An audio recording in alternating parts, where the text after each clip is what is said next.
제2부 시작하도록 하겠습니다. 지난 시간에 의견 청취의 3대장으로 청문, 공청회, 의견 제출 이렇게 3가지를 지난 시간에 배웠습니다. 그 중에서도 가장 기본이자 국민이 가장 많이 접하게 되는 의견 제출에 대해서 제27조에서 한번 공부를 해보도록 하겠습니다. 의견 제출은 청문처럼 판사 앞에서 이렇게 거창하게 하는 게 아니고요. 그냥 저 억울해요 라는 의사를 행정청에 종이로 전달하는 겁니다. 그래서 절차가 아주 간편하고 유연한데요. 조문은 딱 4개의 항으로 되어 있습니다. 하나하나가 전부 다 시험 포인트이기 때문에 하나씩 뜯어보도록 하겠습니다. 1항.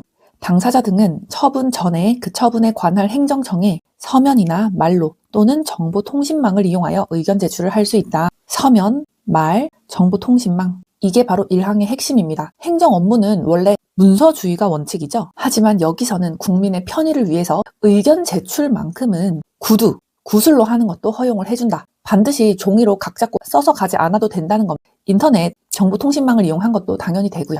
그 다음 2항 읽어볼게요. 당사자 등은 제1항에 따라 의견 제출을 하는 경우 그 주장을 입증하기 위한 증거자료 등을 첨부할 수 있다. 네, 당연한 얘기하고 있습니다. 3항. 행정청은 당사자 등이 말로 의견을 제출하였을 때는 서면으로 그 진술의 요지와 진술자를 기록하여야 한다. 포인트 잡아보도록 하겠습니다. 말로, 구두로 의견 제출을 하였을 때는 서면으로 반드시 기록을 해야 된다는 거죠. 이게 3항입니다. 여러분들이 말로 가서 저 진짜 억울해요. 이러이러한 일이 있었는데요. 저 이런 일 당했다니까요? 라고 말했는데 공무원이 네 그러시군요 하고 한 귀로 듣고 한 귀로 흘리면 안 되겠죠. 법은 말로 했을 때 당사자 등이 말로 의견 제출을 했을 때는 공무원이 그 요지를 서면으로 기록해라 라고 의무로 못 박아뒀습니다. 말로 했다고 증거가 안 남는 게 아니고요. 공무원이 그 증거를 남겨주어야 됩니다. 그게 그 공무원이 해야 할 일이거든요. 4항. 당사자 등이 정당한 이유 없이 의견 제출 기한까지 의견 제출을 하지 아니한 경우에는 의견이 없는 것으로 간주한다 라고 했습니다. 아니 기한 내에 왜 아무 말도 안 하고 가만히 있어? 그럼 행정청은 너가 할 말이 없어서 안 하고 있는 거구나 라고 의견 없음으로 간주해버리고 처분을 진행한다는 거죠. 나중에 가서 왜 내 얘기 안 들어줬어? 라고 딴소리 절대 못합니다. 정당한 이유도 없으면서 그냥 의견 제출 기한까지 의견 제출을 하지 않았다면 법은 의견 없음으로 간주한다. 네, 크게 어렵지는 않죠. 자, 27조 조문 하나만 가지고도 출제자들은 여러분을 낚을 함정을 무수히 파놓습니다. 자, 오답 패턴 들어가 볼게요. 집중해주세요. 첫 번째, 의견 제출은 행정의 명확성을 위하여 반드시 서면으로 하여야 하며 말에 의한 의견 제출은 허용되지 않는다. 땡, 틀렸습니다. 제 27조 1항 보셨죠? 서면, 구두, 정보통신망을 이용해서 의견 제출을 할 수 있다. 특히 말로도 된다는 거 이게 조금 특이하니까 꼭 기억을 해주시기 바랍니다.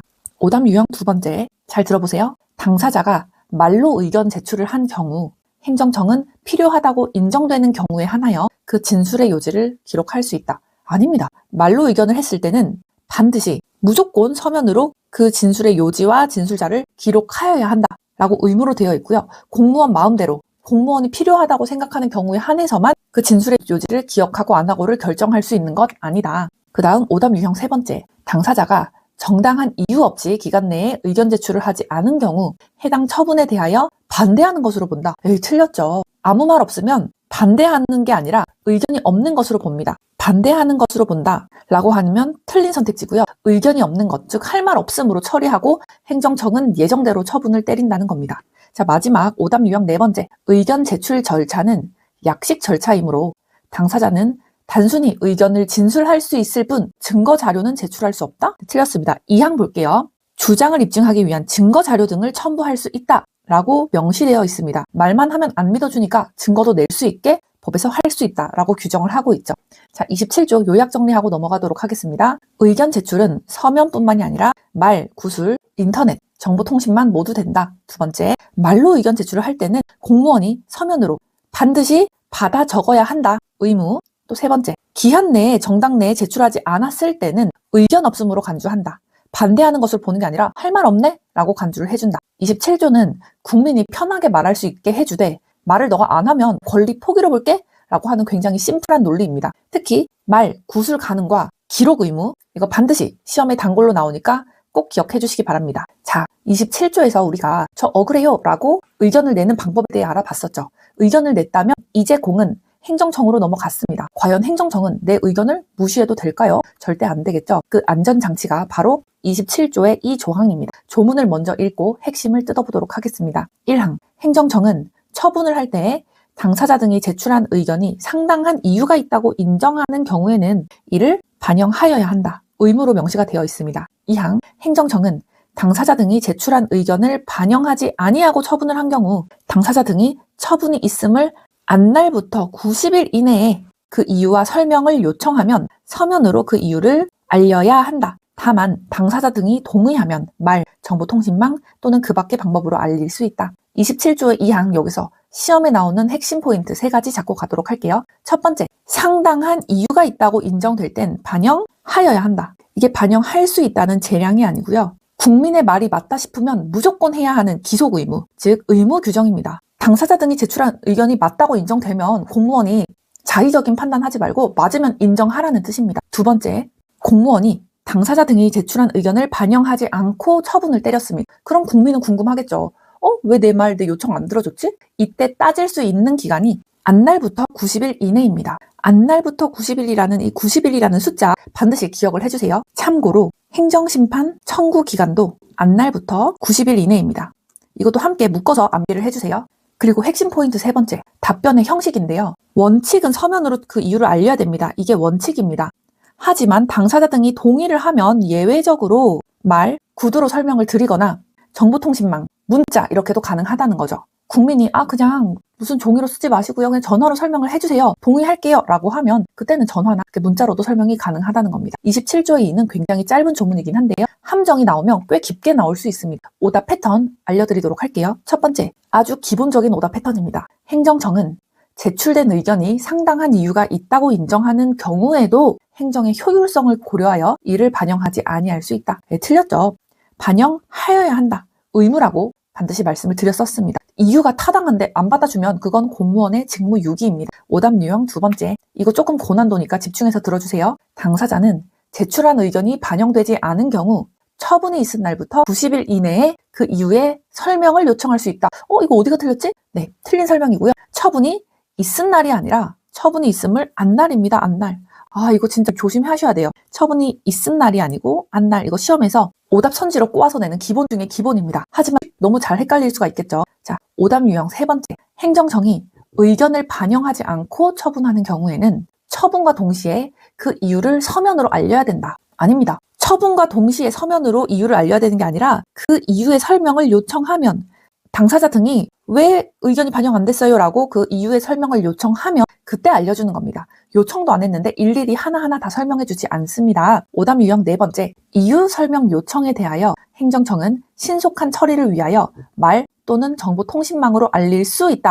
이것도 잘 나오는 오답 유형인데요. 원칙은 서면이죠. 말이나 정보통신망은 당사자 등이 동의를 하면 그때 예외적으로 말과 정보통신망을 이용할 수 있다는 거고요. 동의도 없는데 공무원이 편하자고 그냥 계속 전화만 하고 이러면 안 됩니다. 제27조의 이 조문도 요약 정리 한번 해드리고 넘어가도록 하겠습니다. 첫 번째, 상당한 이유가 있으면 무조건 반영해야 된다. 당사자의 말이 맞으면 너가 재량으로 판단할 게 아니라 공무원 너가 무조건 반영을 해서 들어줘라. 두 번째, 무시당했으면 안날부터 90일 이내에 이유 물어볼 수 있다. 있은 날이 아니고 안날이라는 거. 세 번째, 답변은 서면이 원칙이다. 내가 동의할 경우에만 예외적으로 구두나 정보통신망을 이용할 수 있는 거지 원칙은 서면이다. 또 그냥 무조건 한 명 한 명 다 이유를 설명해 주는 게 아니라 그 이유의 설명을 요청하면 그때 서면으로 이유를 알려줘야 된다. 자, 90일이라는 숫자 그리고 서면 원칙 이거 끝까지 챙겨 가시기 바랍니다. 그럼 다음 조문으로 넘어가도록 하겠습니다. 제28조 청문 주재자입니다. 여러분들 지난 시간에 제21조에서 사전 통지를 한다고 배웠고요. 제22조에서는 이제 청문을 하자라고 배웠습니다. 자, 그러면 이 청문을 누가 진행을 할까요? 처분하려는 공무원이 직접 청문을 진행할까요? 아니면 제3자가 할까요? 제28조는 청문 주재자가 누구냐? 즉 청문의 공정성을 담보하는 핵심 인물, 행정청의 판사님에 관련한 조항입니다. 조문을 뜯어보면서 출제 포인트 4가지를 잡아드리도록 할게요. 1항부터 시작을 해볼게요. 1항, 행정청은 소속 직원 또는 대통령령으로 정하는 자격을 가진 사람 중에서 청문 주재자를 공정하게 선정하여야 한다. 자, 누가 한다 그랬죠?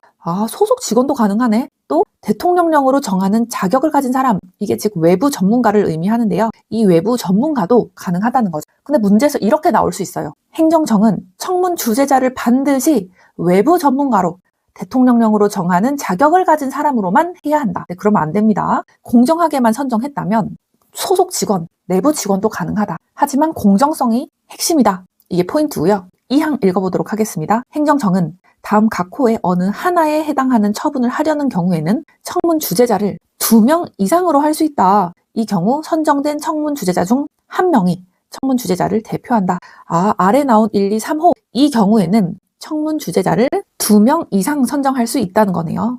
한번 그 3가지 경우가 어떤 경우인지 한번 읽어보도록 하겠습니다. 1. 다수 국민의 이해가 상충되는 부분. 1명도 아니고 다수 국민의 이해가 상충되는 처분. 2항. 이것도 다수 국민에게 불편이나 부담을 주는 처분. 3번째. 그 밖에 전문적이고 공정한 청문을 위하여 행정청이 청문 주재자를 2명 이상으로 선정할 필요가 있다고 인정하는 처분.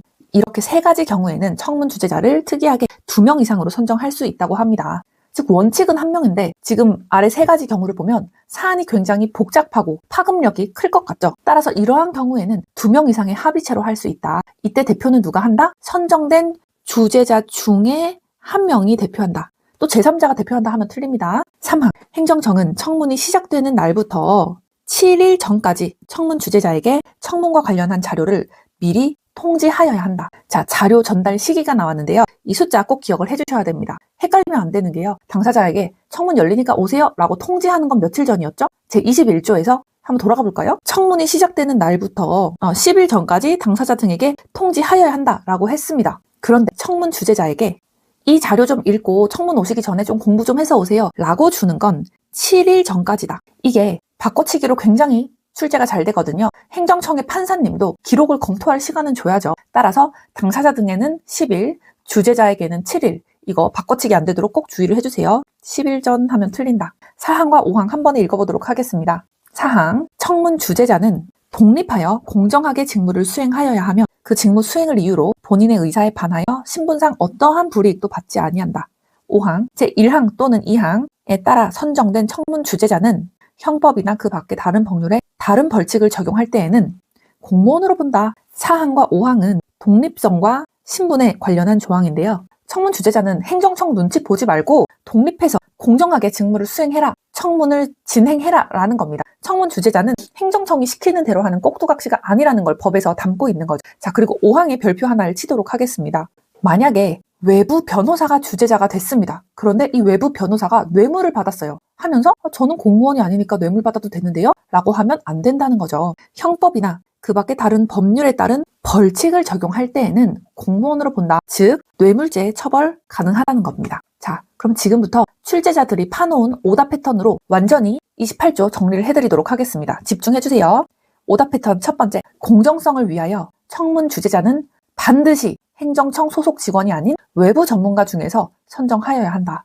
아닙니다. 바로 28조 1항 조문을 그대로 문제로 만든 경우인데요. 법조문 1항에 바로 명시가 되어 있죠. 소속 직원도 되고 외부 전문가도 된다. 하지만 정말 중요한 건 공정성이야. 공정성만 유지된다면 소속 직원도 된다. 이게 포인트입니다. 자, 오답 유형 두 번째 볼게요. 이게 최다 빈출입니다. 행정청은 청문이 시작되는 날부터 10일 전까지 청문 주재자에게 필요한 자료를 미리 통지하여야 한다. 이거 숫자 바꿔치기 낚시죠? 10일은 당사자에게 하는 사전 통지 기간이라고 앞에 가서 아까 보여드렸고요.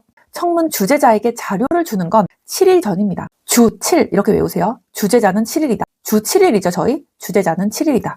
자, 오답 유형 세 번째. 청문 주재자는 청문의 원활한 진행을 위하여 행정청의 지휘 감독을 받아 직무를 수행한다? 큰일 날 소리입니다. 사항 볼게요. 청문 주재자는 독립하여 공정하게 직무를 수행하여야 한다고 했죠.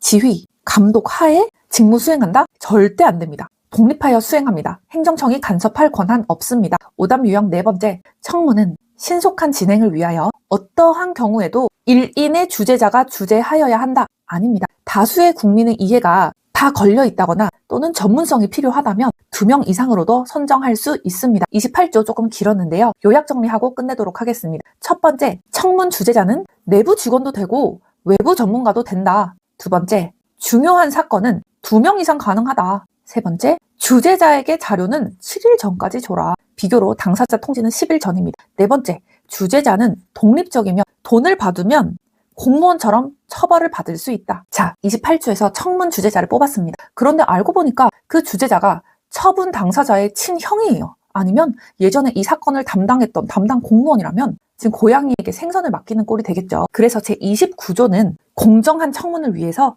청문 주재자에 대해서 재척, 깊이, 회피할 수 있는 3가지 제도를 두고 있습니다. 용어부터 바로 잡고 가도록 할게요. 첫 번째, 제척이 뭐냐? 제척이라는 거는 법이 정한 사유가 있으면 자동 아웃되는 겁니다. 자동 아웃. 이러이러한 사람은 절대 청문 주재자가 되어서는 안 됩니다. 라는 법이 정한 사유가 있는데 거기에 해당하면 별도의 신청 없이도 자동으로 아웃된다. 이것을 제척이라고 합니다. 자, 두 번째, 기피. 기피라는 거는 당사자가 저 사람 못 믿겠어요. 좀 바꿔주세요. 라고 신청을 통해서 아웃되는 신청 아웃입니다. 말 그대로 저 사람이 기피, 그냥 표현을 기피를 저희가 이해가 되는 그 기피로 생각을 해볼게요. 뭔가 저 사람 못 믿겠어. 뭔가 기피가 돼. 라고 하면 좀 바꿔주세요. 라고 신청을 해서 아웃시킬 수 있는 것을 기피라고 합니다. 세 번째, 회피입니다. 회피는 주재자가 저 이 사건이랑 아는 사이예요. 저 그냥 빠질게요. 라고 스스로 아웃되는 것을 회피라고 합니다. 다시 정리를 해볼게요. 제척은 자동 아웃되는 거다. 왜냐하면 법에서 정한 사유가 있으니까. 두 번째, 기피는 저 사람 못 믿겠어요 라고 신청했을 때 아웃되는 게 기피다. 세 번째, 회피는 저 이 사건은 사실 알고 있어요. 좀 빠질게요 라고 스스로 회피해서 스스로 빠지는 거다. 스스로 아웃. 이렇게 용어 정리를 해봤고요. 그러면 이제부터 조문 내용을 뜯어보도록 하겠습니다. 조문 내용을 뜯어보도록 하겠습니다. 1항, 2항, 3항이 있는데요. 크게 1항은 제척 사유에 해당하고요. 2항은 기피 신청, 3항은 회피입니다. 1항부터 읽어보도록 하겠습니다. 1항, 청문 주재자가 다음 각 호의 어느 하나에 해당하는 경우에는 청문을 주재할 수 없다. 자신이 당사자 등이거나 당사자 등과 민법 제777조 각 호의 어느 하나에 해당하는 친족 관계에 있거나 있었던 경우, 다시 자신이 당사자 등이거나 당사자 등과 각 호의 어느 하나에 해당하는 친족 관계에 있거나 지금 있는 중이거나 있었던 경우. 두 번째, 자신이 해당 처분과 관련하여 증언이나 감정을 한 경우. 세 번째, 자신이 해당 처분의 당사자 등의 대리인으로 관여하였거나 관여하였던 경우, 지금 과거까지 포괄하고 있죠. 네 번째, 자신이 해당 처분 업무를 직접 처리했거나 처리하였던 경우. 다섯 번째, 자신이 해당 처분 업무를 처리하는 부서에 근무하는 경우. 이 경우 부서의 구체적인 범위는 대통령령으로 정한다. 처리 부서에 근무하고 있는 경우. 법에서는 이 5가지는 무조건 안 된다라고 정해놨는데요. 첫 번째가 친족 관계입니다. 즉 가족은 안 된다는 거죠. 두 번째, 증언이나 감정을 했다는 거는 이미 개입이 들어갔다는 얘기고요. 대리인으로 관여했거나 관여하였다는 거는 이미 본인의 내 편이었던 사람인 거죠. 공정할 수가 없는 거예요. 네 번째, 해당 처분 업무를 자기가 직접 처리했고 자신이 직접 처리했던 경우, 즉 내가 한 일은 내가 심판을 못합니다. 다섯 번째, 자신이 해당 처분 업무를 처리하는 부서에서 근무하였던 경우. 이런 사유가 있으면, 이렇게 5가지 경우가 있으면 당사자가 말하지 않아도 당연히 법적으로 주재자가 될 수 없다. 즉 자동 배제된다. 두 번째 보겠습니다. 2항, 청문 주재자에게 공정한 청문을 진행할 수 없는 사정이 있는 경우 당사자 등은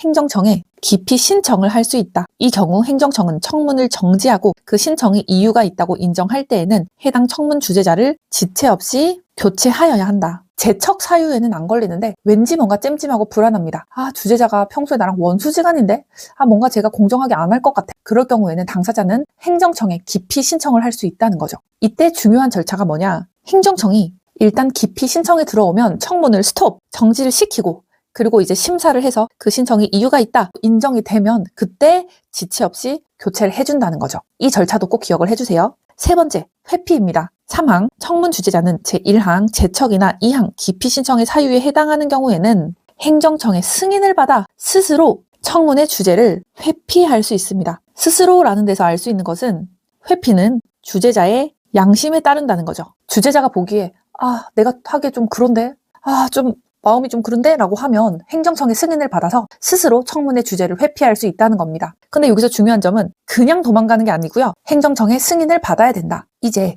출제자들이 파놓은 오답 패턴으로 29조 완벽하게 정리해드리도록 하겠습니다. 오답 유형 첫 번째, 1번 중요하니까 잘 들어주세요. 청문 주재자가 과거에 해당 처분 업무를 직접 처리하였더라도 현재 다른 부서에 근무한다면 제척 사유에 해당하지 않는다. 땡, 틀렸습니다. 직접 처리하였던 경우, 즉 과거에 그 해당 처분 업무를 직접 처리하였더라도, 즉 과거형도 포함된다는 얘기죠. 자신이 기한을 올려놓고 다른 부서로 갔어요. 그리고 청문 주재하면서 난 지금은 다른 부서에 있어 라고 하면 공정할까요? 공정하지 않겠죠. 당연히 과거일지라도 제척 사유에 해당됩니다.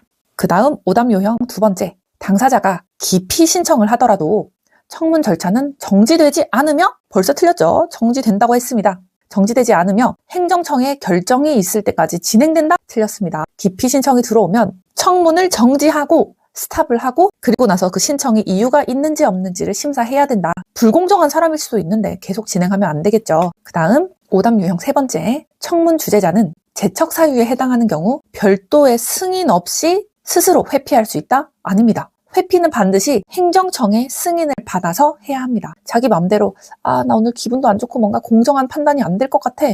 그냥 회피해버릴래? 이거는 직무유기다. 오답 유형 네 번째, 제척 사유가 있는 경우 당사자의 신청이 있어야만 청문 주재자에서 배제된다. 아니죠. 제척 사유는 법률상 당연 배제 사유입니다. 신청이 필요한 건 기피입니다. 기피. 그래서 제가 아예 제목에도 기피 신청고 했죠. 자동 배제 사유는 제척이고 기피는 본인이 스스로 신청을 한다. 해야 한다. 즉 신청이 필요하다. 용어를 섞어 쓸 수 있으니까 딱 구분을 해서 조심을 해주시기 바랍니다. 자, 그러면 제29조 요약 정리를 하고 넘어가도록 하겠습니다. 첫 번째, 제척. 친족관계, 가족관계이거나 증언을 했던 적이 있거나 대리인으로 관여했던 경우나 하고 있는 경우나 직접 처리하거나 했던 경우, 이런 경우들은 뭐다? 자동 배제, 자동 아웃된다.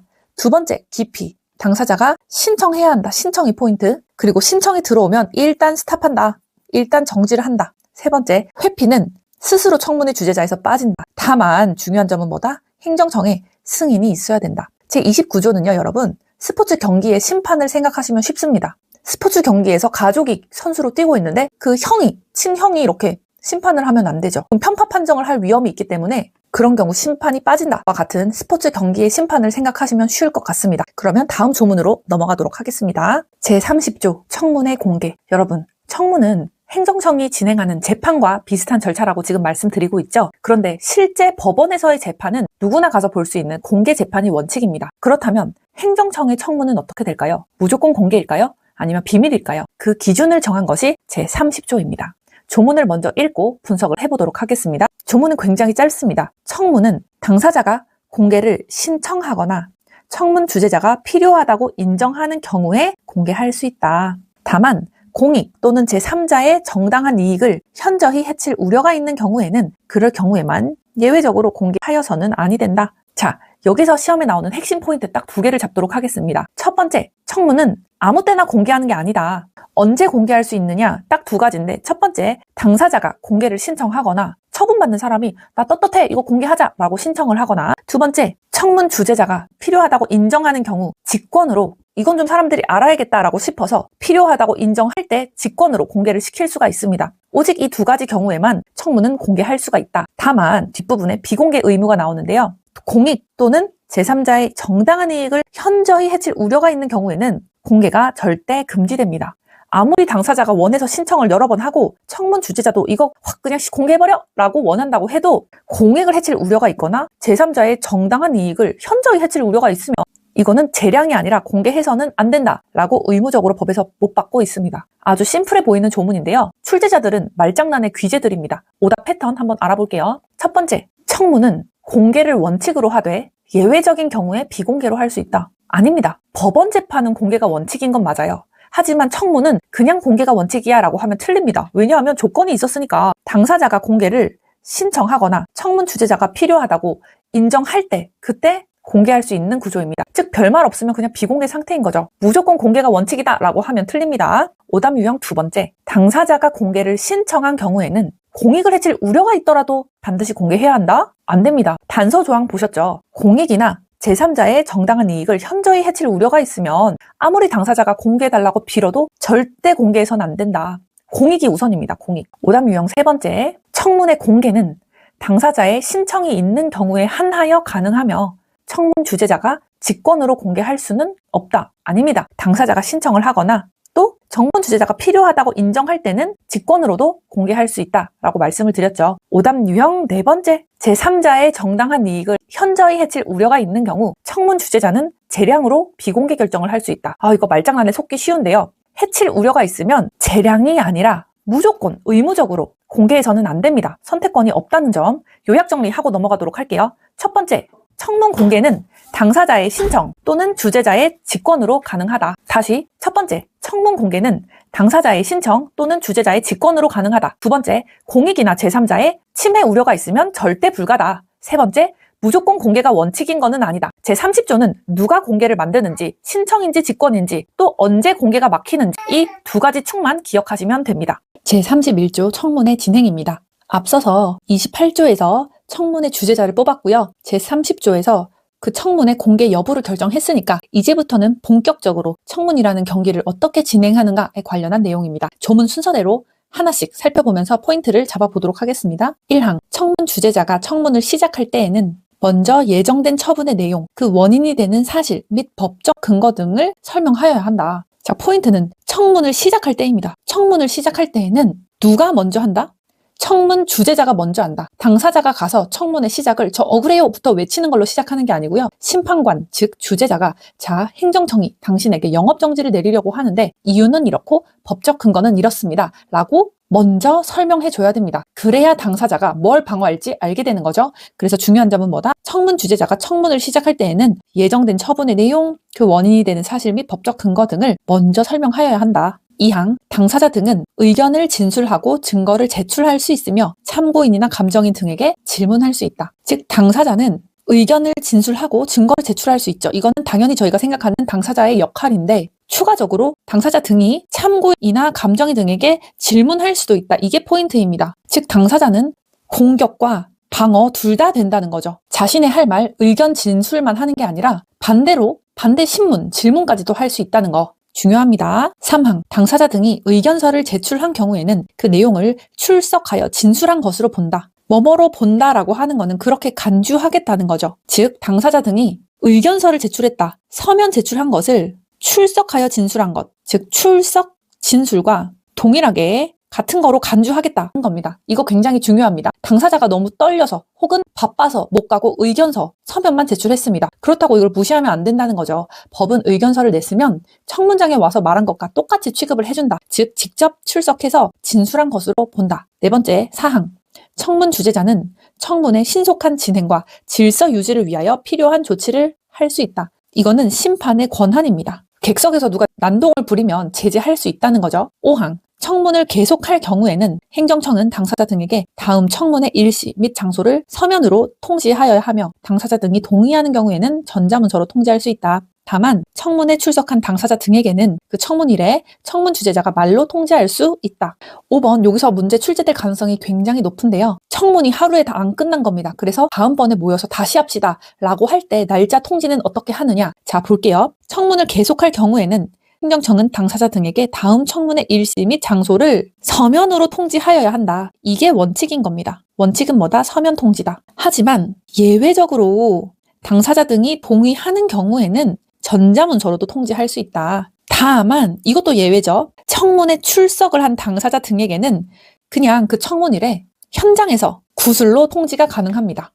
진행에 관련해서 정리를 해봤는데요. 이제 출제자들이 어떻게 오답 패턴을 만드는지 한번 정리를 해보도록 하겠습니다. 오답 유형 첫 번째입니다. 청문은 당사자가 먼저 자신의 의견을 진술하고 증거를 제출한 후에 그 이후에 청문 주재자가 처분의 내용과 근거를 설명하는 순서로 진행한다. 네, 틀렸습니다. 주재자가 먼저 설명을 한 후에 그 내용을 다 듣고 나서 당사자가 방어, 진술을 하는 순서로 이루어집니다. 그 다음 오답 유형 두 번째, 청문 절차에서 당사자는 의견을 진술할 수 있으나 참고인이나 감정인에게 직접 질문할 수는 없다? 아닙니다. 2항 다시 볼까요? 당사자 등은 의견을 진술하고 증거를 제출할 수 있으며 참고인이나 감정인 등에게 질문할 수 있다 라고까지 명시되어 있습니다. 적극적인 방어권이 보장된다는 거죠. 오답 유형 세 번째, 당사자가 의견서를 제출하였더라도 청문 기일에 출석하지 않으면 의견을 진술하지 않은 것으로 본다. 에휴, 아주 나쁜 지문이죠. 의견서 서면을 냈으면 이거는 출석하여 진술한 걸로 본다, 간주한다. 이거 두 개를 같은 걸로 본다 라고 저희가 같이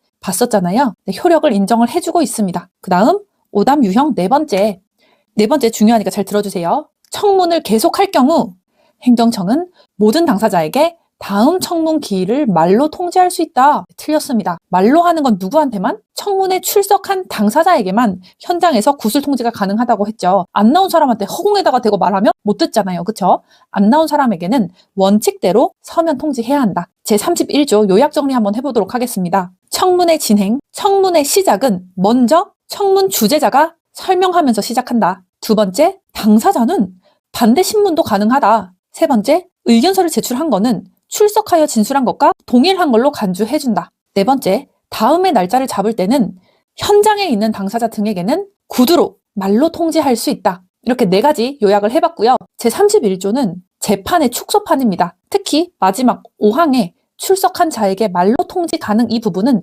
지엽적이지만 시험에 나오면 굉장히 많이 틀릴 수 있는 포인트이기 때문에 꼭 챙겨주시기 바랍니다. 제32조 청문의 병합 분리입니다. 청문을 진행하다 보면 비슷한 사건이 여러 개라서 한 번에 처리하는 게 낫거나 반대로 사건이 너무 복잡해서 쪼개서 해야 할 때가 있습니다. 이걸 규정한 것이 제32조입니다.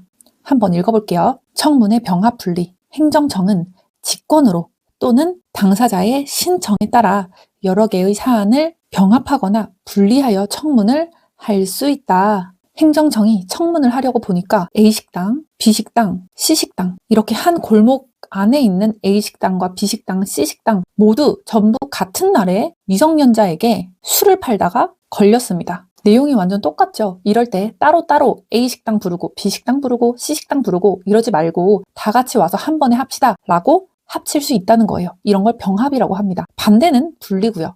조문은 딱 한 줄입니다. 아주 심플한데요. 함정이 있습니다.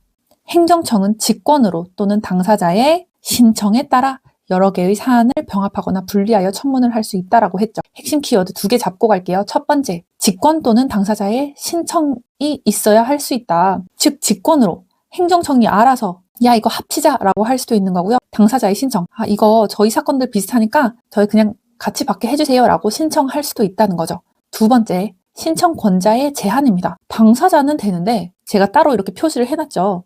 이해관계인은 신청 대상이 안 됩니다. 이게 제일 중요합니다. 청문의 주인공인 당사자는 당연히 신청을 할 수 있지만 옆에서 지켜보고 있는 이해관계인은 병합이나 분리를 신청할 권한이 없습니다. 이해관계인은 쉽게 말해서 그냥 깍두기입니다. 끼어들면 안 된다는 거죠. 자, 그럼 출제자들은 이 짧은 조문을 가지고 어떻게 장난을 칠지 한번 오답 패턴 살펴보도록 하겠습니다. 오답 유형 첫 번째, 이게 기출 포인트인데요. 한번 잘 들어보세요. 행정청은 직권으로 또는 이해관계인의 신청에 따라 청문을 병합하거나 분리할 수 있다. 땡, 틀렸습니다. 아까도 말씀을 드렸지만 이해관계인은 뭐다? 신청 권한이 없다. 오직 당사자의 신청만 가능하다. 이 부분 말바꾸기로 굉장히 잘 나오니까 꼭 기억을 해주세요. 오답 유형 두 번째, 청문의 병합이나 분리는 반드시 당사자의 신청이 있어야만 가능하다. 아닙니다. 행정청이 효율적이다라고 판단하면 직권으로도 행정청이 알아서 병합이나 분리를 할 수 있습니다. 오답 유형 세 번째, 당사자가 청문의 분리를 신청하는 경우 행정청은 특별한 사유가 없으면 무조건 이를 분리하여야 한다? 아닙니다. 여러분 조문 끝을 한번 볼까요? 할 수 있다라고 되어 있습니다. 할 수 있다. 즉 이거는 행정청의 재량이라는 거죠. 당사자가 해달라고 해도 행정청이 봤을 때 굳이? 이런 생각이 들면 안 해도 됩니다. 무조건 들어줘야 하는 의무가 아니라는 거죠. 자, 32조 요약 정리 한번 해보도록 하겠습니다. 청문은 합칠 수도 있고 분리할 수도 있다. 즉 병합과 분리가 가능하다. 두 번째, 행정청 마음대로 직권으로 또 주인공, 당사자가 원해서 신청에 따라 해도 된다. 세 번째, 제일 중요한 포인트, 단 이해관계인은 신청할 자격이 없다. 이게 핵심이었습니다. 사실 제32조는 이해관계인은 안 된다. 이거 하나만 확실히 잡고 가셔도 문제 출제될 때 맞추실 수 있을 겁니다. 그럼 다음 조문 넘어가 보도록 하겠습니다. 제33조 증거조사입니다. 저희가 지금 위에서 31조에서 청문이 시작되었습니다. 당사자가 저 안 그랬어요. 저 진짜 아니라니까요. 라고 주장은 하는데 증거가 부족한 상황이에요. 이때 청문 주재자는 증거 없으니까 뭐 어떻게 하겠어? 당신 패배라고 판결만 내리고 끝낼까요? 아닙니다. 행정 절차법은 실체적 진실을 찾기 위해서 주재자에게 강력한 칼자루를 쥐어줬습니다. 그게 바로 제33조의 증거조사입니다. 조문 먼저 살펴보도록 할게요. 1항, 청문 주재자는 직권으로 또는 당사자의 신청에 따라 필요한 조사를 할 수 있으며 당사자 등이 주장하지 아니한 사실에 대해서도 조사할 수 있다. 특이하죠? 주장하지 않은 사실에 대해서도 조사할 수 있습니다. 누가? 청문 주재자가. 2항, 증거조사는 다음 각 호의 어느 하나에 해당하는 방법으로 한다. 1. 문서, 장부, 물건 등 증거자료의 수집. 2. 참고인, 감정인 등에 대한 질문. 3. 검증 또는 감정, 평가. 4. 그 밖에 필요한 조사. 3항, 청문 주재자는 필요하다고 인정할 때에는 관계 행정청에 필요한 문서의 제출 또는 의견의 진술을 요구할 수 있다. 이 경우 관계 행정청은 직무 수행에 특별한 지장이 없으면 그 요구에 따라야 한다. 이 조문에서 시험에 나오는 핵심 포인트 3가지 잡고 갈게요. 첫 번째, 발동 요건입니다. 청문 주재자는 직권으로 또는 당사자의 신청에 따라 필요한 조사를 할 수 있다는 거죠. 중요한 건 당사자가 이거 조사 좀 해주세요 라고 신청하는 건 당연한데 포인트는 이거예요. 신청이 없어도 주재자가 알아서 직권으로 조사할 수 있다? 즉 수동적인 심판관이 아니라는 거죠. 그리고 둘째, 가장 중요한 건데요. 당사자 등이 주장하지 아니한 사실에 대해서도 조사할 수 있다는 게 이게 굉장히 중요합니다. 민사소송 같은 데서는 당사자가 말을 안 한 건 판사가 건드리면 안 돼요. 이거를 민사법에서는 변론주의라고 합니다. 하지만 청문은 다릅니다. 당사자가 몰라서 혹은 숨기려고 말하지 않은 사실이라 할지라도 주재자가 이거 수상한데? 싶으면 조사할 수 있습니다. 굉장히 적극적인 심판관이구나. 또 포인트 세 번째, 관계기관의 의무입니다. 요구에 따라야 한다고 되어 있죠. 주재자가 예를 들어서 다른 행정청, 경찰청이든 세무서 등 자료를 좀 달라고 요청을 했습니다. 이때 그 요청을 받은 기관이 싫은데요? 이렇게 한다거나 좀 생각 좀 해볼게요. 이렇게 말을 못 한다는 거죠. 왜냐하면 따라야 한다라는 의무 규정으로 법에서 정하고 있으니까. 단 조건이 있기는 해요. 직무 수행에 특별한 지장이 없으면, 같은 행정부 식구들끼리 특별한 사정이 없다면 무조건 협조해야 된다는 거죠. 자, 증거조사 관련한 조문 한번 정리해 보도록 하겠습니다. 청문 주재자는 직권으로도 필요한 조사를 할 수 있다. 또 당사자 등이 주장하지 아니한 사실에 대해서도까지 조사할 수 있다. 또 자료를 요청을 하면 특별한 지장이 없다면 그 요구에 의무적으로 따라야 한다. 제33조는요. 사실 주장하지 아니한 사실, 이 부분을 꽉 잡고 가면 답을 금방 찾으실 수 있을 겁니다. 그리고 저희가 또 기억해야 되는 건 여기서의 주재자는 그냥 수동적으로 듣고만 있는 사람이 아니고 발로 뛰는 탐정이다. 이렇게 기억을 해주세요. 저희가 지금 33조까지 열심히 싸우고 조사까지 했습니다. 그런데 이 모든 과정이 기록되지 않는다면 내가 언제 그랬어? 이렇게 오리발 내밀 수도 있겠죠. 그래서 제34조에 청문 조서, 조문이 등장합니다. 청문의 모든 과정을 문서로 박제하는 절차입니다. 청문 주재자는 다음 각 호의 사항이 적힌 청문 조서를 작성하여야 한다. 1. 제목. 2. 청문 주재자의 소속, 성명 등 인적 사항. 3. 당사자 등의 주소, 성명 등 또는 명칭 및 출석 여부. 4. 청문의 일시 및 장소. 5.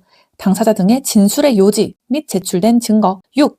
청문의 공개 여부 및 공개하거나 제30조 단서에 따라 공개하지 아니한 이유. 7. 증거조사를 한 경우에는 그 요지 및 첨부된 증거. 8. 그 밖에 필요한 사항. 2항.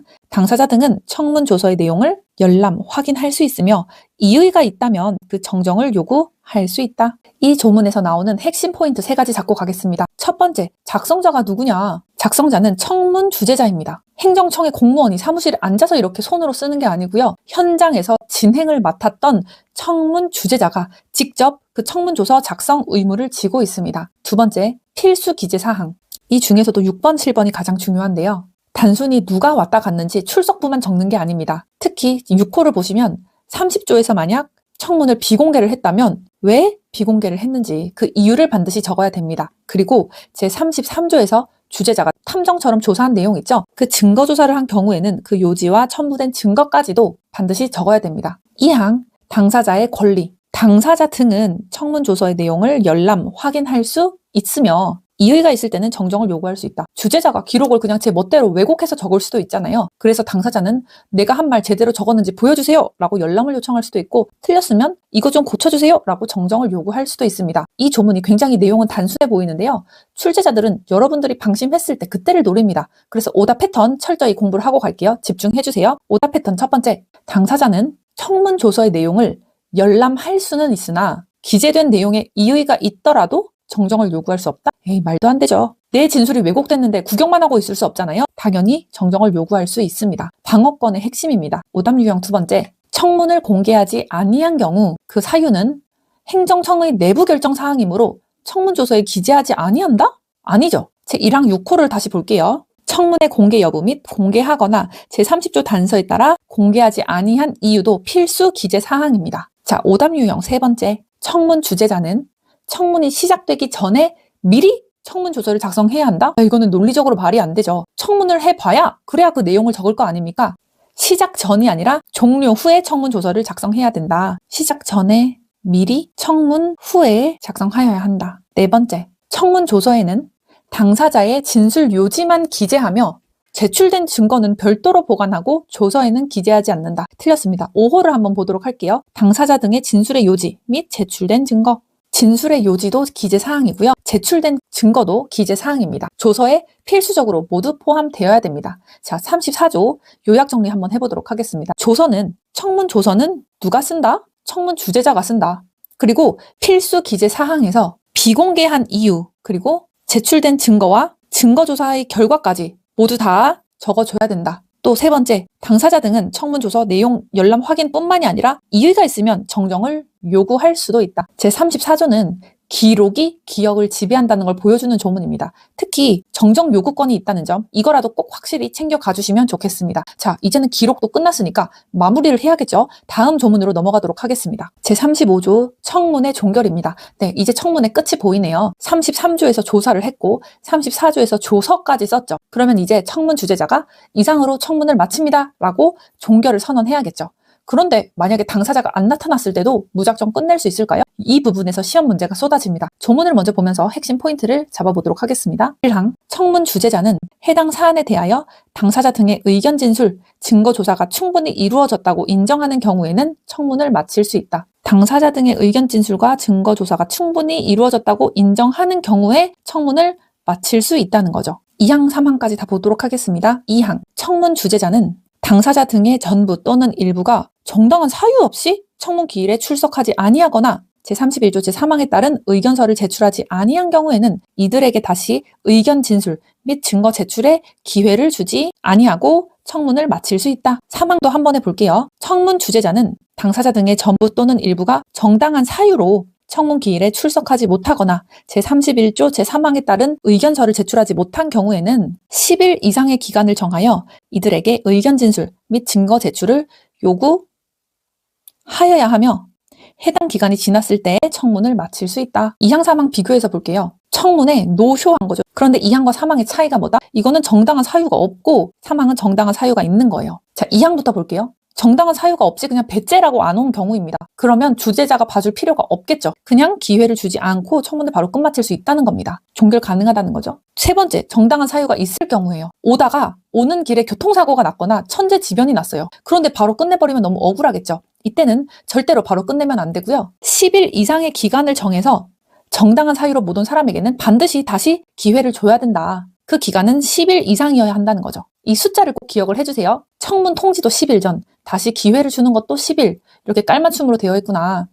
4항 보도록 하겠습니다. 청문 주재자는 청문을 마쳤을 때는 청문 조서, 청문 주재자의 의견서, 그 밖의 관계 서류 등을 행정청에 지체 없이 제출하여야 한다. 즉, 청문 주재자가 최종 판결까지 내리는 건 아닙니다. 주재자는 경계를 진행하고 기록을 남기는 사람일 뿐이고요. 최종 처분은 행정청이 합니다. 그래서 4항을 보면 주재자는 모든 서류를 꾸려서 행정청에게 지체 없이 제출을 하고 나서 퇴근하라는 거죠.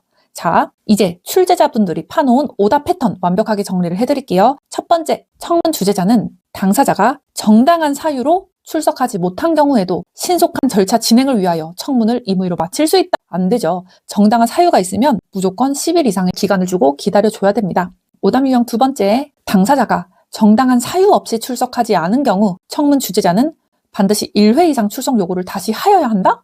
아닙니다. 그냥 이유 없이 온 사람한테 자비를 베풀 필요가 없다는 거죠. 다시 기회를 주지 아니하고 바로 마칠 수 있습니다. 이거를 1회 이상의 기회를 주고 틀립니다. 바로 기회를 주지 않을 수 있다. 오답 유형 세 번째, 정당한 사유로 출석하지 못한 당사자에게는 7일 이상의 기간을 정하여 의견 진술 기회를 주어야 한다. 바로 틀렸죠. 이렇게 숫자 장난을 많이 치기 때문에 10일 이상이라는 거, 이 숫자 꼭 기억을 해주시기 바랍니다. 오답 유형 네 번째, 청문 주재자는 청문을 마쳤을 때에는 청문 조서 등을 검토하여 직접 행정 처분을 하거나 처분을 취소하여야 한다? 아닙니다. 청문 주재자는 처분의 권한이 없습니다. 서류를 싹 모아서 행정청에 제출하는 역할까지만 한다. 처분은 누구의 역할이다? 행정청의 역할이다. 제35조 요약 정리해보도록 하겠습니다. 청문에 정당한 사유 없이 그냥 안 왔다? 그러면 바로 기회를 주지 않고 마칠 수 있다. 종결 가능하다. 하지만 정당한 사유가 있었다 하면 10일 이상의 기간을 더 줘야 된다. 그 다음 청문을 마쳤을 때의 청문 주재자는 모든 서류들을 싹 모아서 행정청에 지체 없이 제출을 하여야 한다. 그래야 행정청이 최종 처분을 할 테니까.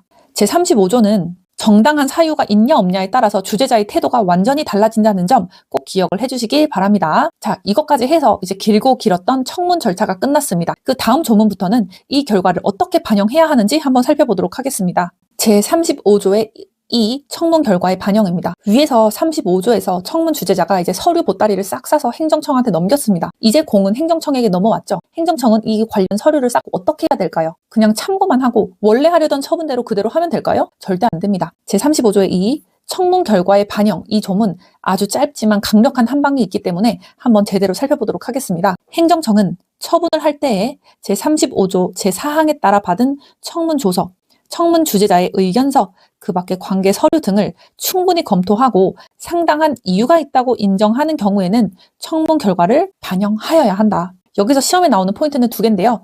첫 번째, 검토 대상입니다. 청문 조서, 청문 주재자의 의견서, 그 밖의 관계 서류, 이렇게 3종 세트입니다. 행정청은 청문 주재자가 작성한 청문 조서뿐만 아니라 주재자의 개인적인 견해가 담긴 청문 주재자의 의견서, 그리고 관계 서류까지 빠짐없이 충분히 검토를 해야 한다는 거죠. 여기서 하나라도 빠지면 절대 안 됩니다. 주재자의 의견서 무시? 이러면 절대 틀린 겁니다. 포인트 두 번째, 반영의 의무성인데요.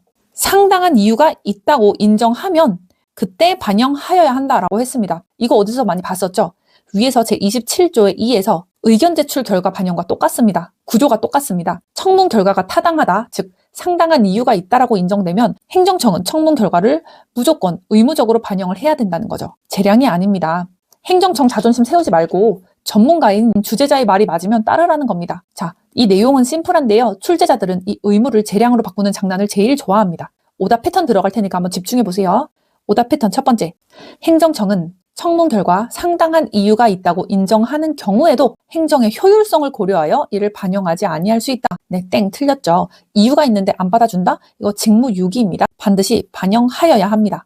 오답 유형 두 번째, 청문 주재자의 의견서는 참고 자료일 뿐 행정청은 이게 구속되지 않으며 독자적으로 판단하여 처분할 수 있다. 반은 맞고 반은 틀린 아주 교묘한 지문인데요. 무조건 따르는 건 아니지만 상당한 이유가 있다고 인정되면 그때는 이렇게 구속이 되겠죠.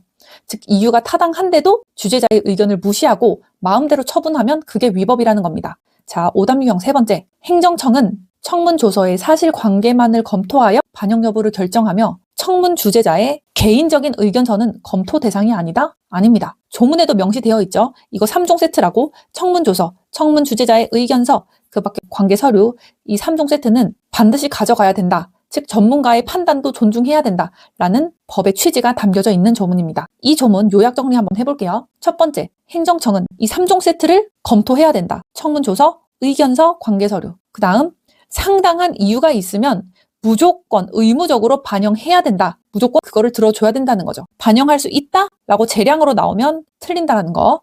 제37조 문서의 열람 및 비밀 유지 조문입니다. 이제 벌써 막바지입니다. 제37조는 당사자의 방어권을 실질적으로 보장해주는 아주 중요한 조문입니다. 행정청이 조사한 문서 나도 좀 봅시다 하고 요구할 수 있는 권리죠. 조문을 뜯어보면서 시험에 나오는 핵심 포인트 3가지 잡아보도록 하겠습니다. 먼저 1항입니다. 당사자 등은 의견 제출의 경우에는 처분의 사전 통지가 있은 날부터 의견 제출 기한까지, 청문의 경우에는 청문회 통지가 있는 날부터 청문이 끝날 때까지 행정청에 해당 사안의 조사 결과에 관한 문서와 그 밖에 해당 처분에 관련되는 문서의 열람 또는 복사를 요청할 수 있다. 이 경우 행정청은 다른 법령에 따라 공개가 제한되는 경우를 제외하고는 그 요청을 거부할 수 없다. 첫 번째로 열람 요청 기간, 이 1항이 가장 많이 빈출되기 때문에 꼭 구분해서 외우셔야 됩니다. 첫 번째, 의견 제출의 경우에는 처분의 사전 통지가 있는 날부터 의견 제출 기한까지 볼 수 있고, 청문의 경우에는 청문회 통지가 있는 날부터 청문이 끝날 때까지다. 의견서 내는 날, 즉 의견 제출 기한까지만 볼 수 있고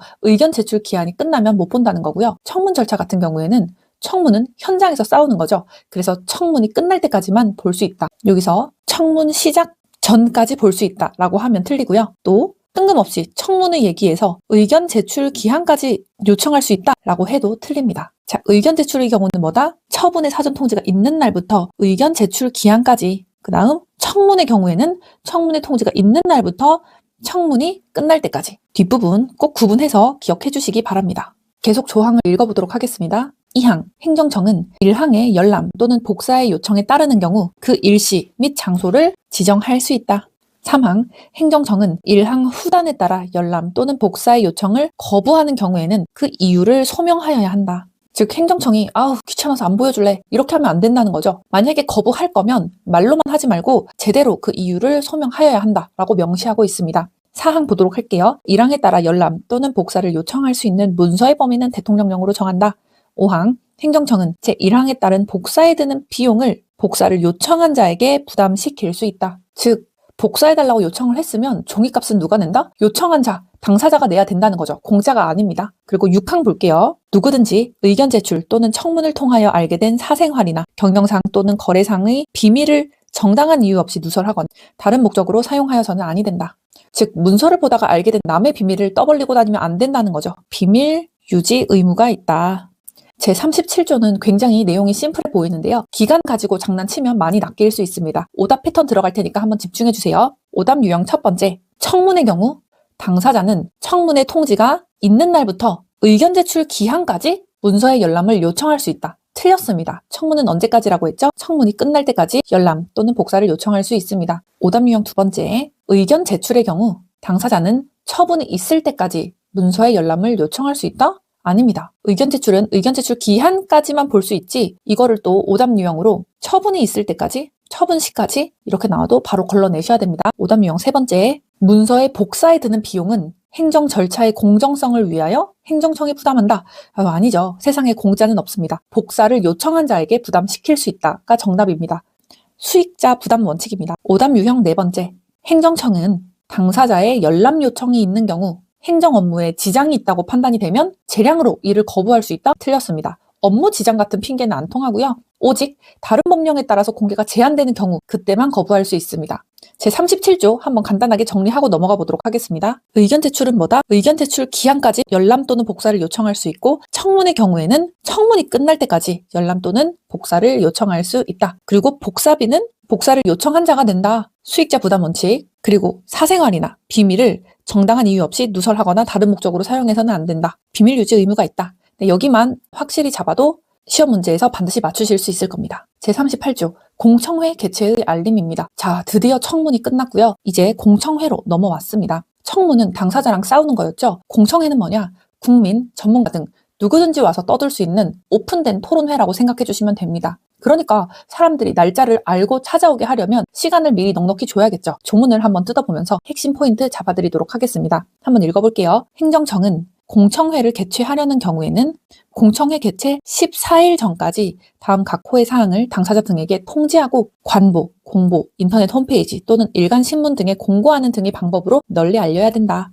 다만 공청회 개최를 알린 후 예정대로 개최하지 못하여 새로 일시 및 장소 등을 정한 경우에는 공청회 개최 7일 전까지 알려야 된다. 그럼 당사자들에게 통지하고 공고하는 방법으로 알려야 되는 각 호의 사항들 한번 볼게요. 제목, 일시 및 장소, 주된 내용, 발표자에 관한 사항, 발표 신청 방법 및 신청 기한, 정보통신망을 이용한 의견 제출, 그 밖에 공청회 개최에 필요한 사항. 굉장히 실무적인 내용이 담겨져 있는데요. 먼저 핵심 포인트 2개 잡을게요. 첫 번째, 공고기간. 공청회 개최 14일 전까지 당사자 등에게 통지하고 공고하는 방법으로 알려야 된다. 저희 청문은 며칠 전까지였죠? 청문은 10일 전까지라고 말씀을 드렸었습니다. 청문은 당사자만 부르면 되니까. 하지만 공청회는 뭐죠? 온 동네방네 소문을 내야 됩니다. 그래야지 국민, 전문가 등 누구든지 와서 떠들 수 있겠죠. 그게 공청회의 취지니까요. 따라서 청문보다는 4일이나 긴 14일 전까지 알려야 됩니다. 청문이 10일이고 공청회가 14일 전인데 이거 바꿔치기로 문제 내면 정말 많이 틀리니까 조심해주세요. 두 번째, 새로 일시 및 장소 등을 정한 경우 이거 즉 뭐죠? 공청회를 재개최 통지를 한다는 거죠. 이거는 며칠 전이다? 7일 전까지.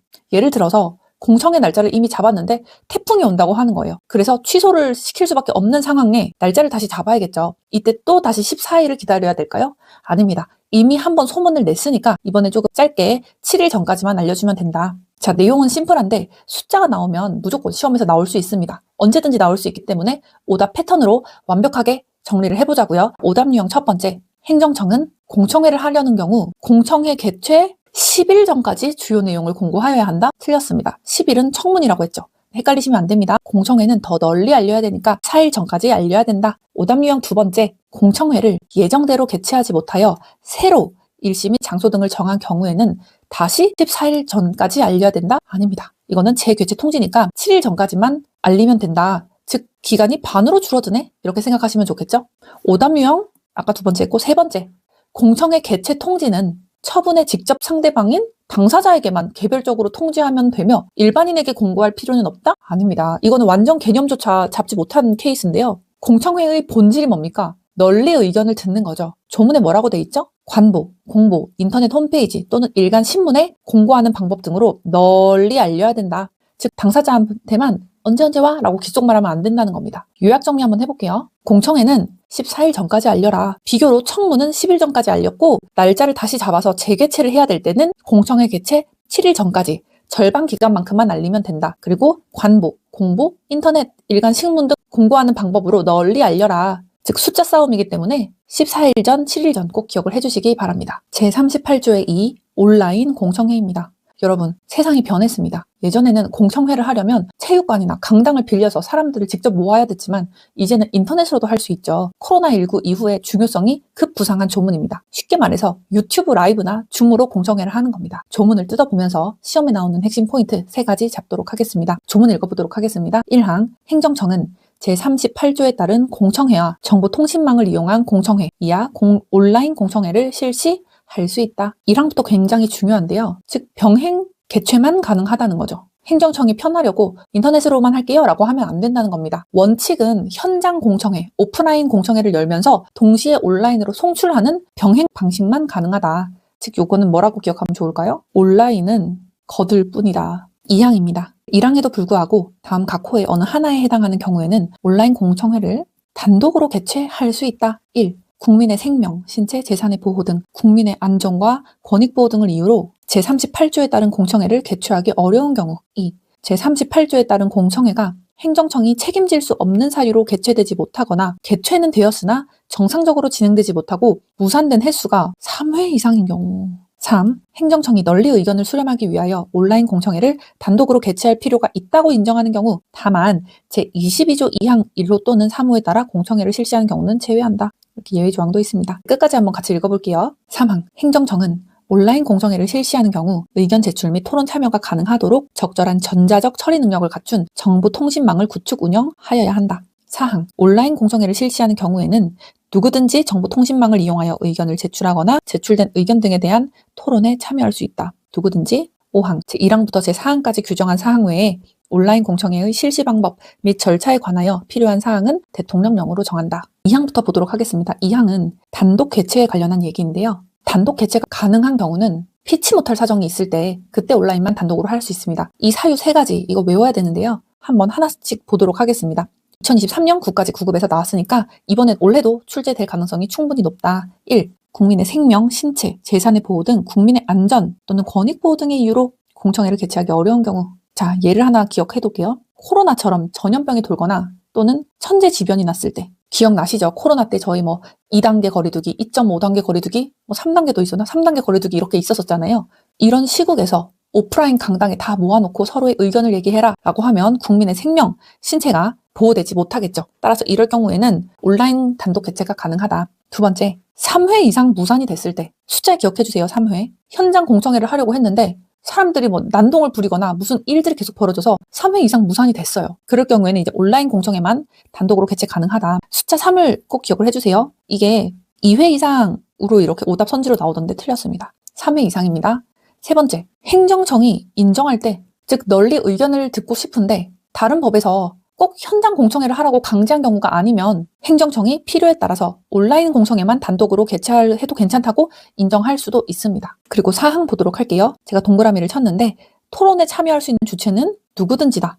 정보통신망을 이용하니까 뭔가 이 온라인 공청회 사이트에 아이디 있는 사람만 얘기하거나 또는 전문가만 말해야 되는 거 아닌가? 아니고요. 누구든지 의견을 내고 누구든지 토론할 수 있습니다. 자, 38조의 2, 이 조항은 굉장히 내용은 쉬운데 출제자들은 숫자랑 원칙, 예외를 바꿔치기를 잘 하니까 오답 패턴 꼭 기억하고 갈게요. 한번 들어보세요. 첫 번째, 행정청은 효율적인 행정 운영을 위하여 필요하다고 인정하면 언제든지 행정청 자율적으로 온라인 공청회를 단독 개최할 수 있다. 틀렸습니다.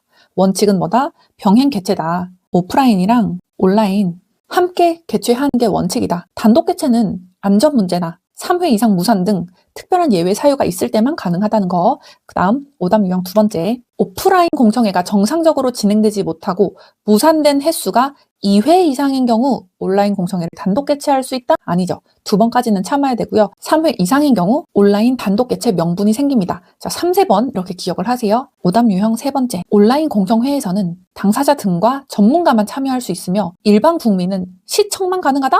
이거 열받죠. 국민들이 들으면 굉장히 화날 문제입니다. 요즘 모든 국민들이 다 얼마나 똑똑하게 의식이 올라왔는데 시청만 하라고 하면 누가 보겠어요. 누구든지 토론에 참여하고 의견을 제출할 수 있다. 채팅창은 열려있다 라는 뜻입니다.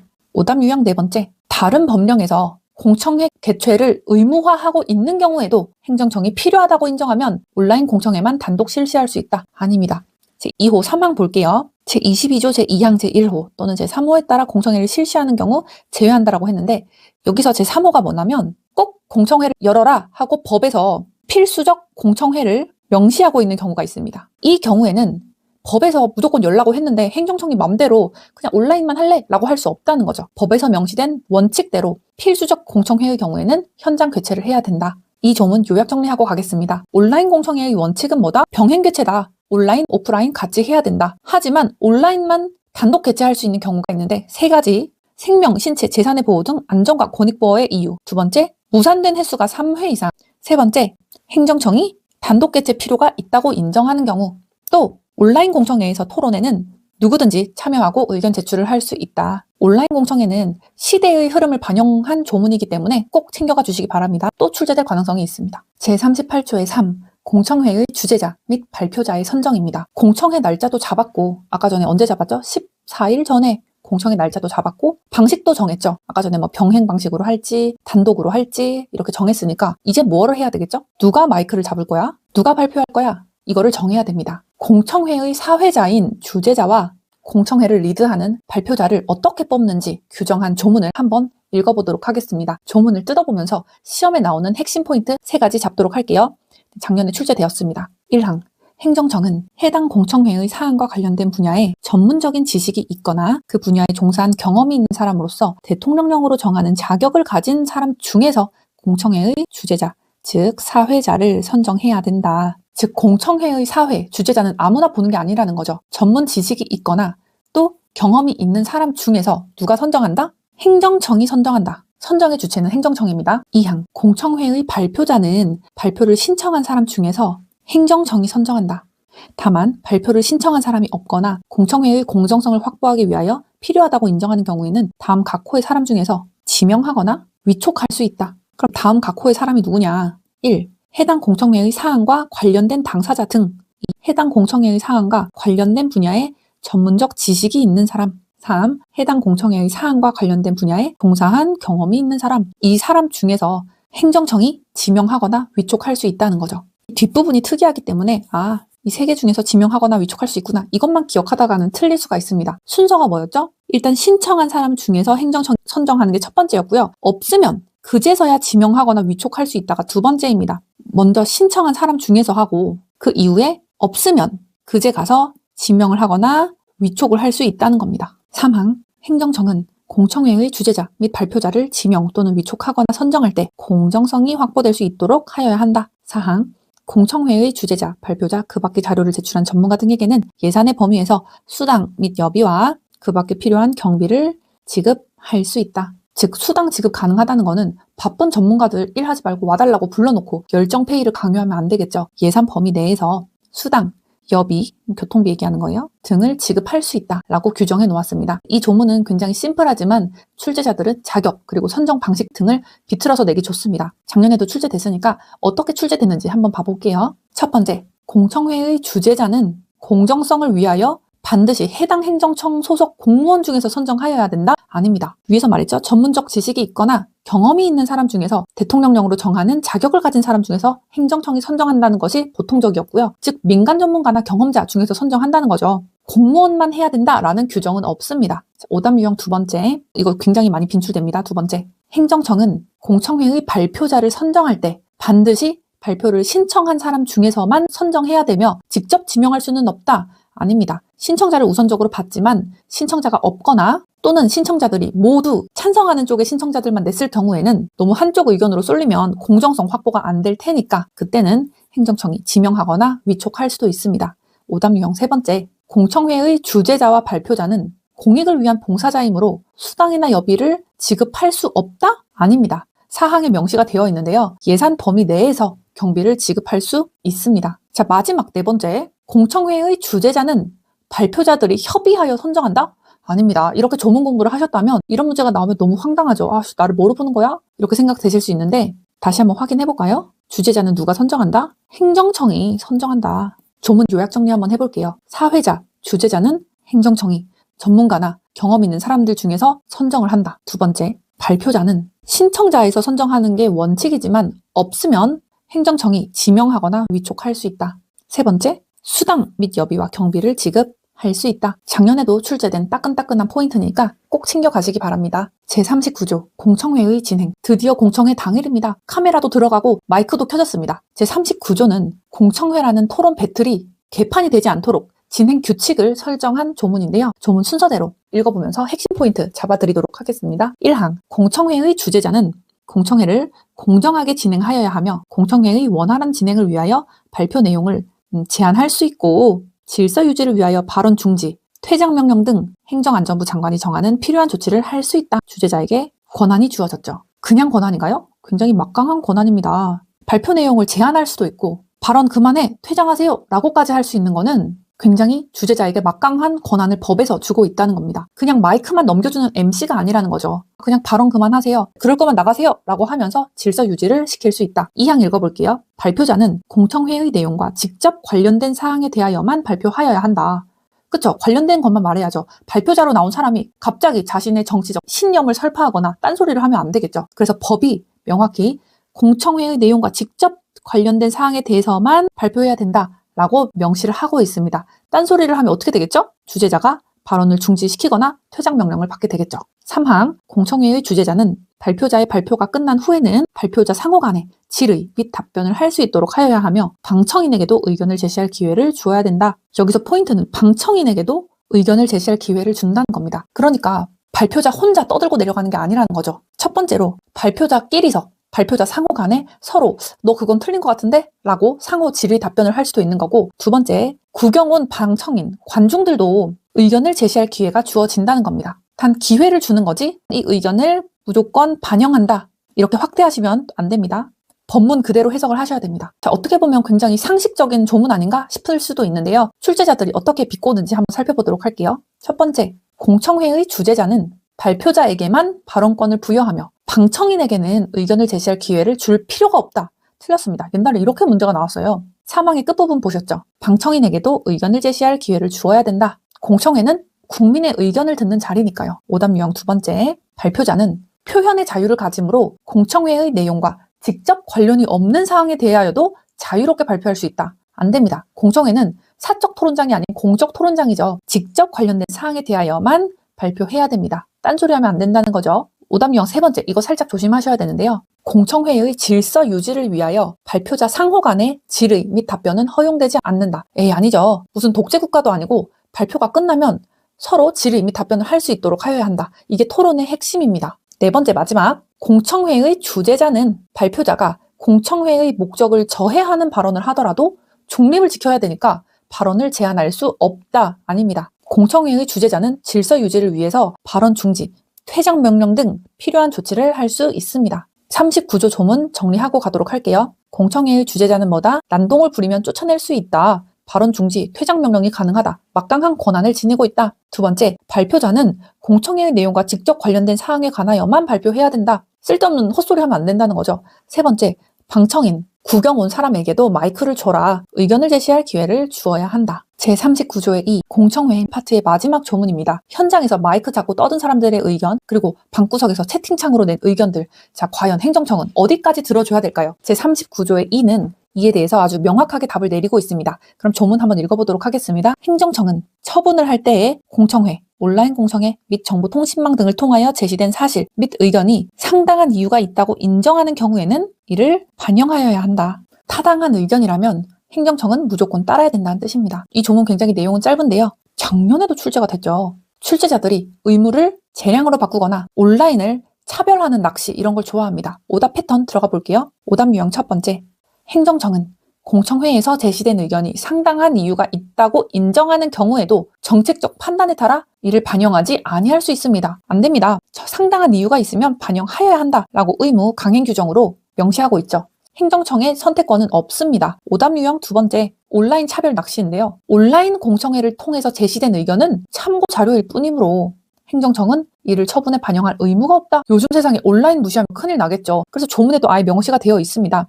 행정청은 처분할 때 공청회, 오프라인 공청회, 온라인 공청회, 정보통신망 등을 통하여 제시된 사실 의견이라고 해서 똑같이 오프라인이든 온라인이든 똑같이 의견을 반영하고 있습니다. 반영할 의무가 있습니다. 오답 유형 세 번째, 행정청은 공청회에서 제시된 모든 의견을 처분에 반영하여야 한다? 그건 아니죠. 이건 너무 같습니다. 말도 안 되는 억지 주장은 걸러야겠죠. 조건이 있다고 했죠. 상당한 이유가 있다고 인정하는 경우 그때 반영하여야 합니다. 이 조문 요약 정리 한번 해볼게요. 공청회 결과가 타당하면 상당한 이유가 있으면 반영 의무적으로 해야 된다. 두 번째, 공청회, 온라인 공청회, 정보통신망 모두 반영해야 할 의무가 있다. 이 조문은 잊을만 하면 계속 출제되는 꾸준히 나오는 조문이기 때문에 절대 잊으시면 안 될 것 같습니다. 제40조 신고입니다. 행정절차법의 하이라이트 중 하나인데요. 40조의 신고 관련한 파트입니다. 오른쪽에 출제 좀 얼마나 됐나 보실까요? 13년, 14년, 15년, 16년, 17년, 18년, 19년 계속 나왔네요. 이제 안 나온다는 가능성은 없죠. 계속 출제가 됐기 때문에 언제든 원래든 충분히 나올 수 있다. 자, 그럼 설명을 드릴게요. 행정법에서 신고는 수리를 요하는 신고와 수리를 요하지 않는 신고 이렇게 두 개로 나뉘는데요. 행정절차법 제40조는 수리를 요하지 않는 신고, 다시 말해서 자기완결적 신고라고 합니다. 여기에 대해서만 규정을 하고 있습니다. 참고로 그럼 수리를 요하는 신고는 없어졌어요? 아니요. 이거는 행정기본법 제34조로 넘어갔습니다. 자, 조문을 한번 읽어보면서 핵심 포인트 잡아드리도록 하겠습니다. 1항, 법령 등에서 행정청의 일정한 사항을 통지함으로써 의무가 끝나는 신고, 아까도 말씀드렸죠? 자기완결적 신고, 수리를 요하지 않는 신고를 규정하고 있는 경우 신고를 관장하는 행정청은 신고에 필요한 구비서류, 접수기간, 그 밖에 법령 등에 따른 신고에 필요한 사항을 게시하거나 이에 대한 편람을 갖추어 두고 누구나 열람할 수 있도록 하여야 한다. 여기서 중요한 거는 적용 대상입니다. 즉 통지함으로써 의무가 끝나버리는 거죠. 즉 행정청이 이거 괜찮으니까 수리할게요 라고 도장을 안 찍어도 그냥 내가 알아서 요건을 갖춰서 내기만 하면 그냥 끝나는 신고에 그때 이게 적용이 된다는 겁니다. 적용 대상이 무엇인지 꼭 기억을 해주셔야 돼요. 2항, 1항에 따른 신고가 다음 각 호의 요건을 갖춘 경우에는 요 세 가지를 갖춘 경우에는 신고서가 접수 기간에 도달된 때 신고 의무가 이행된 것으로 본다. 발송한 때가 아니고 도달한 때구나. 1. 신고서의 기재사항에 흠이 없을 것. 2. 필요한 구비서류가 첨부되어 있을 것. 3. 그 밖에 법령 등에 규정된 형식상의 요건에 적합할 것. 도달된 때 이게 자기완결적 신고의 핵심입니다. 행정청이 검토하고 자시고 할 것 없이 그냥 형식적 요건을 갖춘 서류가 행정청 책상 위에 도달된 때 그때 비로소 효력이 발생한다는 거죠. 행정청이 수리를 만약에 거부한다고 해도 소용이 없습니다. 왜냐? 도달한 때에 이미 효력이 발생했으니까요. 3항 보도록 할게요. 행정청은 제2항 각 호의 요건을 갖추지 못한 신고서가 제출된 경우에는 지체 없이 상당한 기간을 정하여 신고인에게 보완을 요구하여야 한다. 4항 행정청은 신고인이 제3항에 따른 기간 내에 보완을 하지 않았을 경우에는 그 이유를 구체적으로 밝혀서 해당 신고서를 되돌려 보내야 된다. 반려해야 한다는 거죠.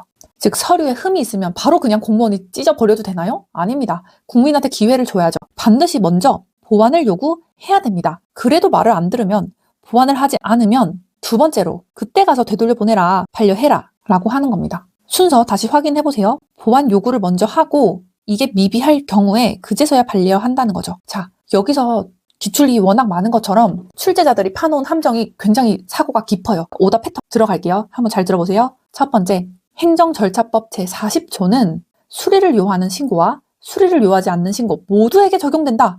틀렸습니다. 이거 굉장히 빈출이 많이 됐어요. 여기서도 출제가 많이 되는 유형이거든요. 제40조는 수리를 요하지 않는 신고, 자기완결적 신고에만 적용이 된다. 수리를 요하는 신고는 어디 갔다? 행정기본법 제34조로 넘어갔다. 오답 유형 두 번째, 제40조에 따른 신고는 요건을 갖춘 신고서가 도달하고 행정청이 이를 수리한 때에 그제서야 효력이 발생한다? 아닙니다. 수리 필요 없다고 했죠. 요건을 갖췄다면 도달된 때에 이미 그 의무는 이행된 겁니다. 세 번째, 행정청은 신고서의 기재사항에 흠이 없는 경우라고 할지라도 실체적 사유, 진실성 등을 들어서 신고 수리를 거부할 수 있다? 아닙니다. 지금 실질적 요건을 보는 게 아니라 이 40조는 형식적 요건을 보고 있어요. 즉, 조문에 뭐라고 되어 있죠? 신고서에 기재사항에 흠이 없을 것, 또 필요한 구비서류가 첨부되어 있을 것, 형식상의 요건에 적합할 것. 이 세 가지만 맞으면 행정청은 딴지를 걸 수 없다는 거죠. 실질적인 이유로 거부할 수 없습니다. 네, 중요했습니다. 마지막 오답 유형 네 번째. 신고서에 흠이 있는 경우 행정청은 지체 없이 해당 신고서를 되돌려 보내야 된다? 아닙니다. 제가 순서 기억하라고 말씀을 드렸죠. 바로 돌려보내면 너무 매정하니까 바로 반려하면 안 되고 상당 기간을 정해서 보완을 요구해야 된다. 그리고 보완을 하지 않았을 때 그제서야 반려를 할 수 있다. 자, 40조 굉장히 빈출되는 조문이고요. 반드시 올해도 출제될 수 있으니까 반드시 기억을 해주셔야 됩니다. 요약 정리하고 넘어갈게요. 제 40조는 자기 완결적 신고, 수리를 요하는 신고만 다룬다. 두 번째, 서류가 완벽하면 도달된 때 의무가 이행된 것으로 본다. 즉 효력이 발생한다. 세 번째, 흠이 있으면 보완부터 시키고 그 다음에 반려를 시켜야 된다. 자, 40조 꼭 명심해주세요. 제40조의 2, 확약입니다. 이거는 행정절차법에 2022년에 새로 도입된 따끈따끈한 신규 조문인데요. 제42조의 확약입니다. 확약이 뭡니까, 여러분? 확약은 뭐의 줄임말이냐면 확실한 약속의 줄임말을 확약이라고 합니다. 행정청이 국민한테 너 이거저거 준비해오면 나중에 내가 확실하게 허가 내줄게요 라고 미리 찜해두는 거죠. 확실하게 약속을 해주는 겁니다. 본 처분을 하기 전에 미리 약속을 한다고 생각해 주시면 될 것 같아요. 한번 조문 읽어보도록 할게요. 1항, 법령 등에서 당사자가 신청할 수 있는 처분을 규정하고 있는 경우 행정청은 당사자의 신청에 따라 장래에 어떤 처분을 하거나 하지 아니할 것을 내용으로 하는 의사표시, 이하 확약을 할 수 있다. 확약은 문서로 하여야 한다. 3항, 행정청은 다른 행정청과의 협의 등의 절차를 거쳐야 하는 처분에 대하여 확약을 하려는 경우에는 확약을 하기 전에 그 절차를 거쳐야 된다. 4항, 행정청은 다음 각 호에 어느 하나에 해당하는 경우에는 확약에 기속되지 아니한다. 1. 확약을 한 후에 확약의 내용을 이행할 수 없을 정도로 법령 등이나 사정이 변경된 경우. 2. 확약이 위법한 경우. 5항, 행정청은 확약이 제4항 각 호의 어느 하나에 해당하여 확약을 이행할 수 없는 경우에는 지체 없이 당사자에게 그 사실을 통지하여야 한다. 1항부터 한번 보도록 하겠습니다. 1항에는 확약의 정의가 나왔고요. 확약은 문서로 하여야 한다라고 바로 밑에 나오네요. 무조건 문서. 공무원이 술자리에서 김 사장님 걱정하지 마세요. 제가 다 해드릴게요. 이거 확약일까요? 아닙니다. 확약은 문서로 해야 된다. 말로 한 건 효력이 없다는 거죠. 나중에 오리발 내밀면 끝이니까. 그 다음 행정청은 다른 행정청과의 협의 등의 절차를 거쳐야 하는 처분에 대해서 확약하기 전에 미리 그 절차를 거쳐야 된다. 내가 약속을 해주려고 하는데 옆부서 김 과장의 동의가 필요한 상황입니다. 그럼 김 과장한테 물어보지도 않고 덜컥 약속부터 하면 될까요? 안 되겠죠. 그래서 다른 행정청과의 협의를 거쳐야 된다면 확약하기 전에 미리 그 절차, 협의를 거치라는 거죠. 선, 협의, 후, 확약입니다. 이 순서 꼭 기억을 해주세요. 그 다음 4항, 아래에 있는 두 가지 경우에 해당하면 확약에 기속되지 않는다는 거죠. 확약을 했는데 이 내용을 이행할 수 없을 정도로 법령과 사정이 바뀌어버렸어요. 또 확약이 위법해요. 이럴 경우에는 약속 파기가 가능하다는 거죠. 즉 약속을 안 지켜도 된다. 전문 용어로 확약이 실효된다 라고 합니다. 그 약속 자체가 불법이고 위법이었는데 그거 기속되지 않겠죠. 당연히 실효돼서 사라진다. 그 약속 안 지켜도 된다. 자, 이 내용이 심플해 보이지만 출제자들이 장난치기 굉장히 좋기 때문에 오답 패턴 한번 살펴보도록 하겠습니다. 오답 유형 첫 번째, 굉장히 빈출되는 유형인데요. 확약은 행정청의 재량 행위이므로 구두로도 가능하며 반드시 문서로 해야 되는 것은 아니다. 틀렸습니다. 2항, 확약은 뭐다? 문서로 해야 된다.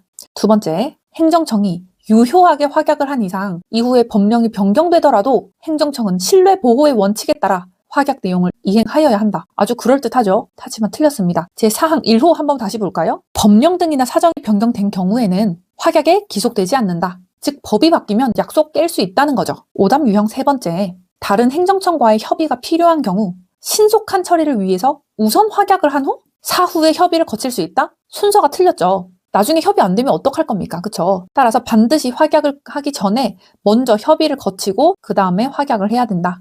오답 유형 네 번째, 사정 변경으로 확약을 이행할 수 없게 된 경우 확약은 별도의 통지 없이 효력을 상실하므로 당사자에게 통지할 필요가 없다. 자, 5항 다시 볼까요? 행정청은 확약이 제4항 어디에 해당해서 확약을 이행할 수 없는 경우에는 지체 없이 당사자에게 그 사실을 통지하여야 한다. 효력을 잃더라도 매너는 지키라는 거죠. 이유도 모르고 기다리는 국민을 생각해라 라는 취지가 담겨져 있습니다. 자, 제40조 2항 한번 정리해볼까요? 확약은 뭐다? 문서로만 가능하다. 구두 절대 안 된다. 그리고 다른 행정청과 협의를 해야 된다면 먼저 협의를 하고 그 이후에 확약을 해라. 순서를 지켜라. 그리고 뭐다? 법이 바뀌거나 사정이 변경되면 그 법은 안 지켜도 된다. 실효된다. 제40조의 3. 위반 사실 등의 공표입니다. 행정청이 법을 어긴 사람의 명단을 신문이나 인터넷에 공개해서 망신을 주는 이른바 명단 공표 제도입니다. 이거는 상대방의 명예나 신용에 치명타를 입히기 때문에 처분만큼이나 아니면 어쩌면 그보다 더 엄격한 절차가 필요한데요. 식당이 위생 불량입니다 라고 인터넷에 올린다거나 고액 체납자 명단을 공개하는 것들을 말합니다. 이거 당하는 사람 입장에서는 사회적 매장이라고 볼 수 있습니다. 그래서 행정절차법은 아주 깐깐하게 안전장치를 걸어놨는데요. 그 조문을 씹어먹으면서 핵심 포인트 3가지 잡아보도록 할게요. 1항, 행정청은 법령에 따른 의무를 위반한 자의 성명, 법인명, 위반 사실, 의무 위반 등을 이유로 한 처분 사실을 법률로 정하는 바에 따라 일반에게 공표할 수 있다. 3항까지 한 번에 보고 말씀을 드리도록 하겠습니다. 2항, 행정청은 위반 사실 등의 공표를 하기 전에 사실과 다른 공표로 인하여 당사자의 명예, 신용 등이 훼손되지 아니하도록 객관적이고 타당한 증거와 근거가 있는지 확인해야 된다. 3항, 행정청은 위반 사실 등의 공표를 할 때에는 미리 당사자에게 그 사실을 통지하고 의견 제출의 기회를 미리 주어야 한다. 하지만 예외가 있다. 1. 공공의 안전 또는 복리를 위해서 긴급히 공표를 할 필요가 있는 경우. 2. 해당 공표의 성질상 의견 청취가 현저히 곤란하거나 명백히 불필요하다고 인정될 만한